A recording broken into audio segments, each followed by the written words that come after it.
Have you ever taken such a big steaming deuce that a singular tear falls from your eye socket? The kind of big gargantuan beast that makes you sweat buckets? The kind of deuce that leaves your butt cheeks chapped? It almost feels like you birthed another living organism. This thing was so massive and painful that it almost feels like it's a part of you, and you're left with no choice but to admire that beautiful masterpiece before you flush it. Well, we're going to be doing something similar today. We're actually going to be exploring the top 5 most disappointing video games of all time. And clearly this is probably one of the more subjective lists ever on the channel, primarily because disappointment can't really be measured unless you're asking your own parents how much of a disappointment you are, in which case you might get a pretty accurate description. We're mostly going to measure our disappointment depending on what these video game studios were claiming their video games were capable of, and how miserably they failed at doing that. So as I mentioned, it's somewhat subjective. Let me know in the comments section if I missed a particular game or if you disagree with one of them on the list. Let's get straight into it. Let's start off with number 5. We're going to start off with the Avengers video game, which was released in 2020. It was published by Square Enix and was supposed to be one of the most immersive third-person superhero video games of all time, but that clearly fell incredibly short. The gameplay and the mechanics themselves were not the issue. I feel like one of the bigger problems was the writing. The characters just weren't very likable, and most of them were very difficult to relate to. There were some DLC characters sprinkled in here and there, but the main characters that you could control were mainly Hulk, Iron Man, Captain America, Iron Man, and Miss Marvel, who they try to push to the forefront as one of the main characters in the video game. The consensus as a whole and the reviews didn't paint the prettiest of picture, but it also isn't depicted as one of the worst video games of all time. As I mentioned at the beginning, this is more of a disappointment list. It just didn't quite live up to everybody's expectations. It's still overall a very enjoyable, fun game. It's somewhat of a casual gamer. Don't go in there expecting to have an open world RPG style gamer for this title. It's more like a mission oriented style game where you click on the mission, you click on the character, and then you start that particular part of the story. Another kind of minor little nitpick within the gaming community, but as I mentioned, overall it's not the worst video game. It's still enjoyable, it's still very playable. It didn't live up quite to the hype that it had around it. So that's our number 5. At number 4 we have Nukem Forever, which was developed by Gearbox Software and published by 2K Games. This was also a game that was trying out Unreal Engine way back in 2011. This was a game that definitely went through a ton of turmoil very early. The game changed hands quite a bit and eventually even ran into a very big lawsuit. Finishing this game is actually estimated to have taken about 14 years, and you would think with having that amount of time to really craft the video game and perfect it, you would be able to deliver a fantastic game, but that really wasn't the case with this particular game. And unlike our previous entry with the Avengers video game, where you could at least have a little bit of fun, even though it was flawed, it was still playable, this entry into our list really had a plethora of different issues. It wasn't just the gameplay mechanics, it wasn't just the outdated jokes that made no sense in the early 2010s. The level designs were also incredibly flat and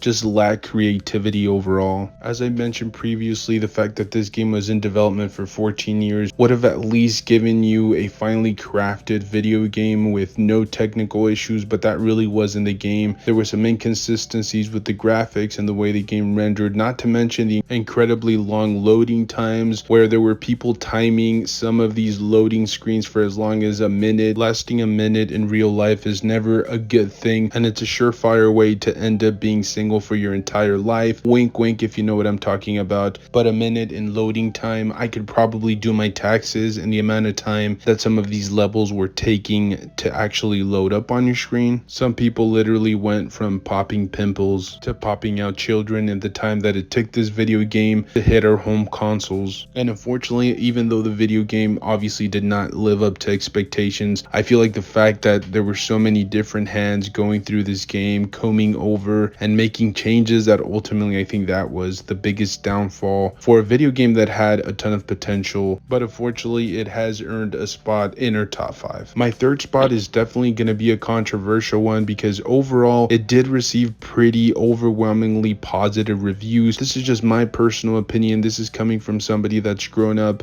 really heavy into the Star Wars lore. This is coming from somebody who answered the question in elementary, what do you want to be when you grow up, with a Jedi. This is coming from a man who jams out to Duel of the Fates on a daily basis. This video game was released in November of 2019. It was developed by Respawn Entertainment and published by Electronic Arts, and it definitely drew a plethora of different comparisons. A lot of people saw a lot of these canceled Star Wars 1313 video game in this particular iteration of the Star Wars universe. Some other people love to compare it to, for example, Uncharted. Even though some of those action sequences were done extremely well, there were some other big issues that were lacking with the video game, primarily in the combat system, in my personal opinion. Even though you are supposed to be kind of this Padawan learning the ways of the Force, there's a lot of limitations in how you're supposed to combat some of these enemies. It wasn't necessarily difficult, it was just incredibly tedious to go through some of these repetitive battle sequences. There wasn't that freedom that you would really enjoy, especially wielding a lightsaber and using the Force. The combat definitely wasn't as fun or as enjoyable as you would assume fighting as a Jedi would be. On top of that, some of the map designs are just extremely bland and boring, especially within the first couple of hours of you playing this game. Eventually, once you get to explore the video game a little bit more, it does become a little bit more intriguing, a little bit more lush and colorful. But by then, I definitely feel like the splendor of finally getting to play a Star Wars game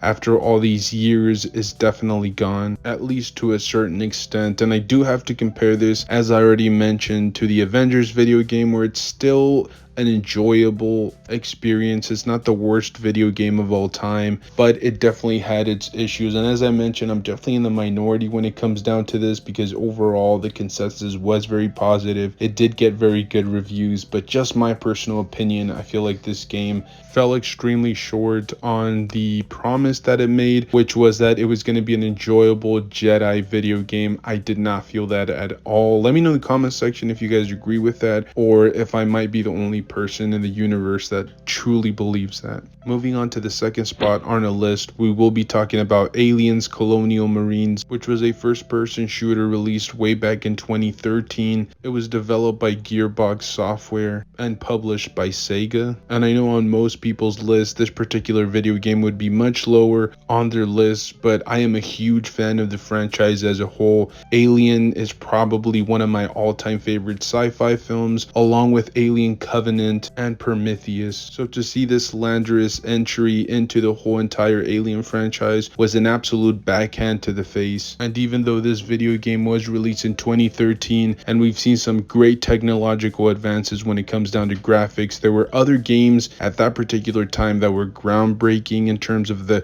graphics and the visuals. I almost got the sense that this particular team behind this video game was okay with just coasting by on the name alone and didn't really feel the need to work on the graphics themselves. The game felt incredibly unpolished and just unfinished. Some of the level designs did become very repetitive towards the end. It just felt like a lot of copy and paste was going on, if that's even a term that can be used here. This is definitely the most painful entry into the list, primarily because there was a ton of potential and it did receive some pretty decent reviews here and there, but I feel like had the game been finished and polished properly, I do feel like this particular entry could have been a pretty solid video game, especially considering that the lore is incredibly heavy. There are people that have been following this franchise for years and years.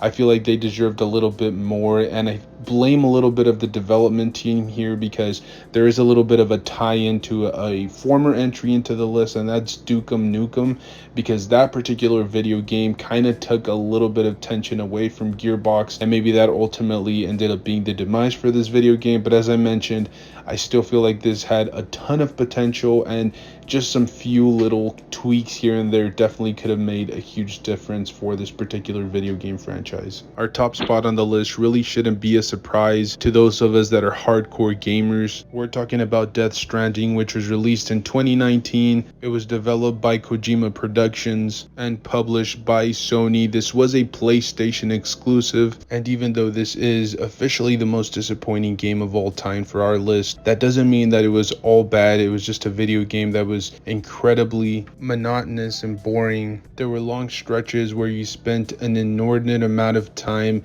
just trying to figure out how to balance packages and walk through the map. There were long stretches of the game where it got overly complicated, overly complex for absolutely no reason. All of this came as a huge surprise to those of us that are huge Kojima fans that have been following him now for years. This definitely didn't feel like a Kojima game. I definitely feel like there was some massive oversaturation or some overindulgence in the video game's mechanics, and that ultimately led to this video game's downfall. Even though there is a sequel projected in the near future from Kojima, we are all crossing our fingers and hoping that he definitely learned from his first few mistakes in the first iteration of this video game and goes back to the roots of what made him incredibly successful in the video game industry. So there you have it. Those are our top 5 most disappointing video games of all time. I try to make this as short and sweet as I possibly could, but I tend to ramble on, spit a bunch of oxygen and saliva.